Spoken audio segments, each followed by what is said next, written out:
Le socialiste José María Neves a été investi mardi président du Cap-Vert en promettant de renforcer les relations entre l'Afrique de l'Ouest et le monde lusophone tout en veillant à la stabilité qui distingue l'archipel.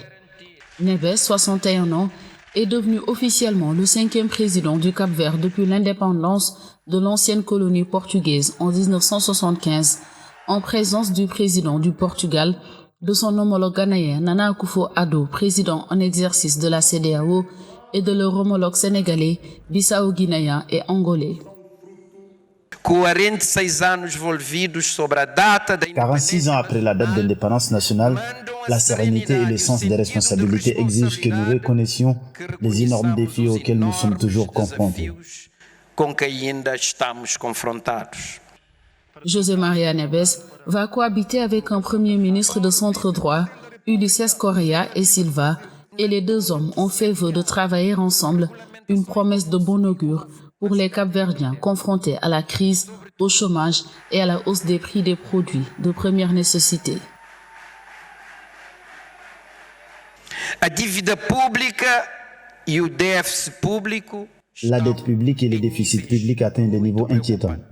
Le taux de chômage est élevé et nous avons encore des poches importantes de pauvreté dans la société. L'inégalité sociale et les autres formes d'exclusion sociale se sont accentuées.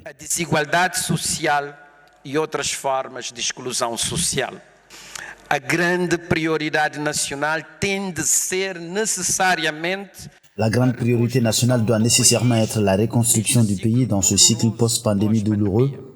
Il s'agit d'une tâche urgente qui nécessite la convocation de l'ensemble de la nation capverdienne. La convocation de toute la nation globale capverdienne. José María Neves, membre du Parti africain pour l'indépendance du Cap-Vert et chef du gouvernement de 2001 à 2016, a remporté dès le premier tour la présidentielle du 18 octobre avec 51,7% des voix. Il devient le chef d'un État de 550 000 habitants, réputé comme une destination touristique prisée, mais aussi un îlot de stabilité et un exemple d'alternance démocratique.